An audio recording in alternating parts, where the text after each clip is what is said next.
लोकसभा और विधानसभा पई एकाथरे भोट देबा पई बूथ को गले भोटर किंतु काउंटिंग बेलकू बाहरिले अधिक भोटर 2024 निर्वाचन रे अनेक निर्वाचन मंडली रे सांसद और विधायकों भोट गणति बेले आसिला भिन्न तथ्य बूथ रे केते लोक भोट देले सही तथ्य फॉर्म 17C रे निर्वाचन अधिकारी दियंती केते भोट गणा हला फॉर्म 20 रे तथ्य मिले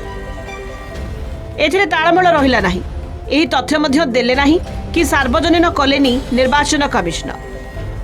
भोटिंग संध्यारे दिया जायतिबा भोट प्रतिशत परे चूड़ांत प्रतिशत आसिला बेलकू 7 रु 30 पर्यंत बढ़िथिला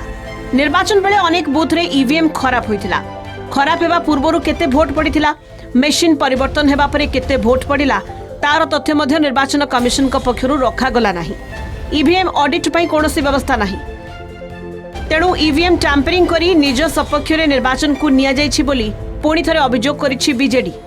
आपण माने स्वच्छता एवं स्पष्टता चाहूचंती ताहले जेबळी आपण पोलिंग नंबर पब्लिश करूचंती इंटरनेट रे आपण बूथ वाइज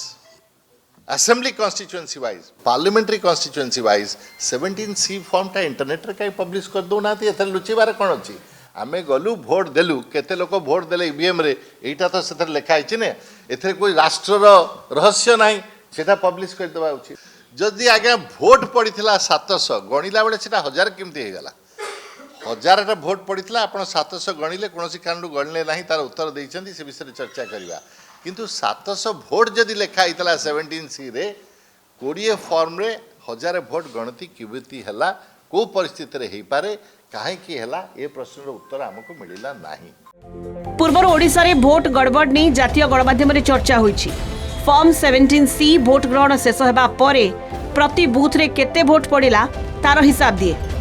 भोट गणति परे मेशिन रु बाहरिथिबा प्रकृत संख्या फॉर्म 20 रु जणा पड़े अभियोग होईछि अनेक बूथ रे ए दुईटी फॉर्म रो संख्या मेल खाउ नाही अर्थात जेतिकी भोट पड़िथिबा रेकॉर्ड होईछि गणति समय ताठरू अलगा संख्या बाहरिछि लोकसभा और विधानसभा मध्य रे होइथिबा भोट गैप संदेह सृष्टि करिछि रिपोर्ट अनुसार ओडिसा रे 21 लोकसभा आसन मध्यरु मात्र 4टी रे भोट संख्या ठीक रहिछि बाकी 17टी आसन रे असंगति देखा देछि बीजेपी कहिछि ईवीएम को नै कथा सुप्रीम कोर्ट पर्यंत जाइछि सुप्रीम कोर्ट एहा उपरे स्पष्टता देई सारिछंती तो ईवीएम टेम्परिंग कथा बार बार सुप्रीम कोर्ट नजर को भी आइलानी आ उपरे सुप्रीम कोर्ट मत स्पष्ट जेतेबेले आमे जदी कहिबा तो ता उपरे आउ मु विशेष मंतव्य देवाटा भी ठीक होबो नै